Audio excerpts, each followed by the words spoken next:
আমাদের যে সংস্কৃতির সাথে কানেক্ট হওয়া, যেমন বায়োস্কোপ, তারপর হচ্ছে আপনার শরৎ উৎসব। এখন আমরা বলতেও পারি না কোন মাসে মানে কখন কি বাংলা মাস চলতেছে বলতেও পারতেছি না। সেই জায়গায় এরকম আয়োজনগুলো হচ্ছে আমাদেরকে আমাদের সংস্কৃতির সাথে কানেক্ট করতে সাহায্য করে। আমাদের একটা কাল শরৎকাল আসলে হারিয়ে যাচ্ছে। এখন আমরা অনেকেই বলি আসলে 4 ঋতু বাংলাদেশ হয়ে যাচ্ছে। শরৎ হারিয়ে যাচ্ছে, শরৎকে আমরা হারাতে দিতে চাই না, শরৎকে আমরা সুন্দরভাবে বরণ করতে চাই। এই একটা মেসেজ আমাদের ইসলামী বিশ্ববিদ্যালয়ের স্টুডেন্টদের মাঝে পৌঁছে দেওয়ার জন্য শরৎ সম্ভাষণ আমরা আয়োজন করছি। আমার চোখে আমাদের এই ক্যাম্পাসে এটাই প্রথম ছিল।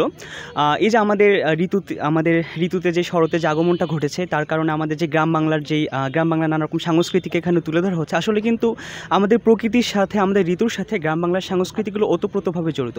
এখানে মাটির নানা রকম জিনিসপত্র বিক্রি করা হচ্ছে, এখানে বায়োস্কোপ শো করা হচ্ছে, পাশাপাশি বিভিন্ন সাজে আমাদের এই ক্যাম্পাসটাকে সাজানো হয়েছে। এটা কিন্তু আমার চোখে খুবই ব্যতিক্রমধর্মী একটা উদ্যোগ ছিল এই ক্যাম্পাসে। বায়োস্কোপ মূলত বাংলাদেশে এসেছে ব্রাহ্মণবাড়িয়ার দিক থেকে। ব্রাহ্মণবাড়িয়ার ওই পাশে ভারতের নদী আছে, সেখান থেকে এই দেশে আসে।